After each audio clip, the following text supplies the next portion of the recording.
So the other day I made a video on Instagram where I basically made a quick little 2-minute clip of, what you realistically can afford as a 7-figure Amazon seller. Because, I did 1.3 in revenue in the year of 2023. And, the thing I hate about Instagram and all the other platforms is that the content on there is very short form. So on this video, guys, I decided to make a longer, more in-depth, just going over some of the finances, realistically what you can afford. Certain situations like categories, margins, and all that good stuff, just to give you a realistic view of what you can actually afford with these type of numbers, and not just based on what you see on social media from all the gurus, right? So, but before we get into it, guys, be sure to smash that like button, drop a comment down below, let me know what you guys thought about this video, and if you haven't already, be sure to hit subscribe, because on this channel we do go over a bunch of Amazon FBA, wholesale, and everything else in between. So, but without further ado, guys, let's get straight into it. So like I said, I did a short video of this on Instagram. So in that video, I basically had mentioned that I sold over 1.3 in revenue last year selling on the Amazon platform. And so, realistically, what does that actually look like? What can you actually afford under that type of, salary? What's the actual take-home salary look like on that type of, revenue?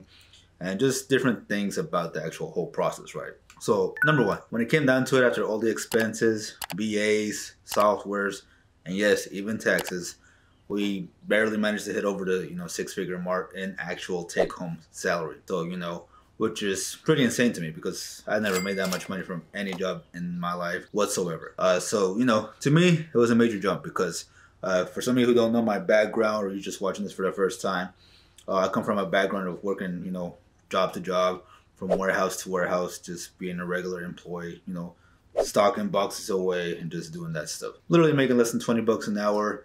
My yearly salary from those type of jobs would range from like barely 30,000 in a year.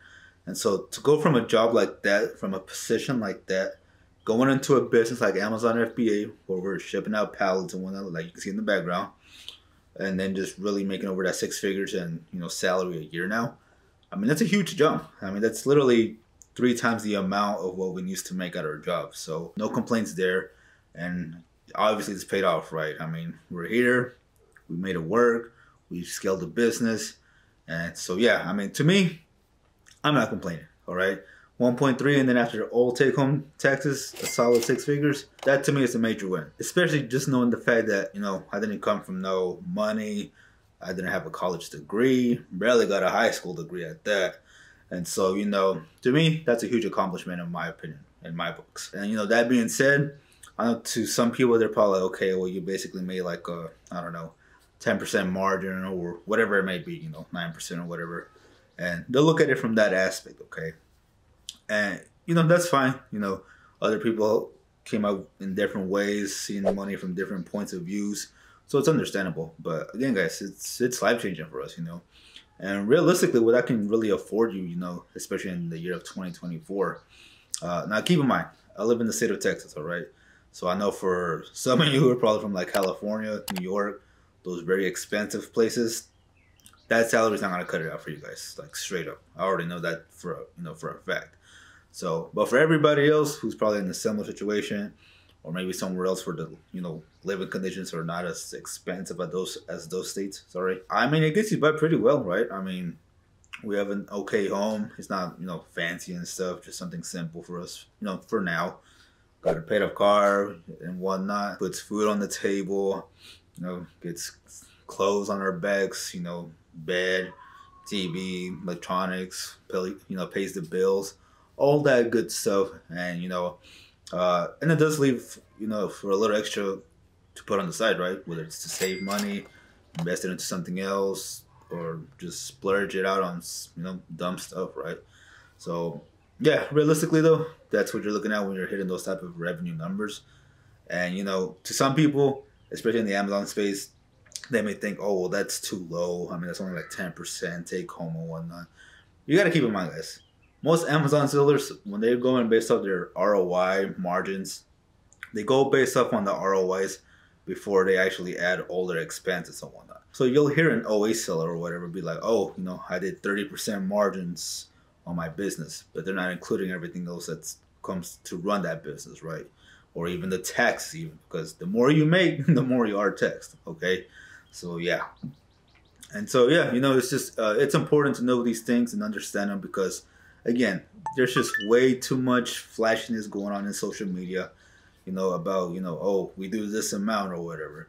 Like, dude, all the ads I'm seeing comes from 6-figure sellers, to be honest. And I'm a 7-figure seller. So you can imagine when I tell you guys that, you know, we live a decent lifestyle, but not to the point to where you're seeing, you know, yachts, 3-story mansions, Lamborghinis, and all that stuff. So I'm just saying this, guys, to put realistic expectations of what to expect when it comes to this business model, okay? Because there's just too many gurus out there who are making this business model, making it seem like it's all flashy, it's all this and that. I mean, even if you're single, yeah, you probably could do some extraordinary things, but you're not buying a freaking G-Wagon doing less than 7 figures. Like, no way you're affording a G-Wagon like that up front. Unless you're having someone help you with bills, unless you're living with your parents or something like that. But yeah, it's definitely not happening. So I'm just saying, you know. And again, the point of this video is not to, you know, put anybody down or hate on anybody or anything. It's just to set, you know, realistic expectations. Because again, there's just too much of it going in around. And I know for a fact there's people who will join this business model and expect to, you know, see a glamorous lifestyle within the next year or so. Which, unless you're starting this business model with tons of money, guys, it's just not going to be feasible at the time. So again, realistically, you know, decent income, you can afford a pretty nice lifestyle, again, depending on where you're staying at.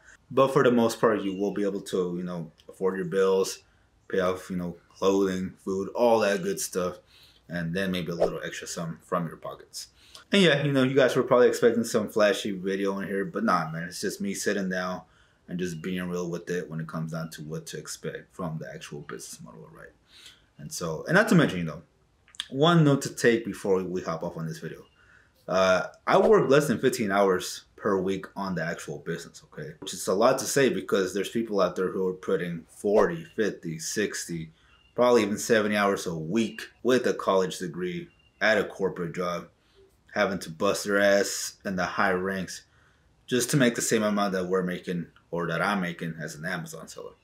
So when you really put it into perspective in that way, it's really crazy to believe that we're making that much working very few hours in the actual business.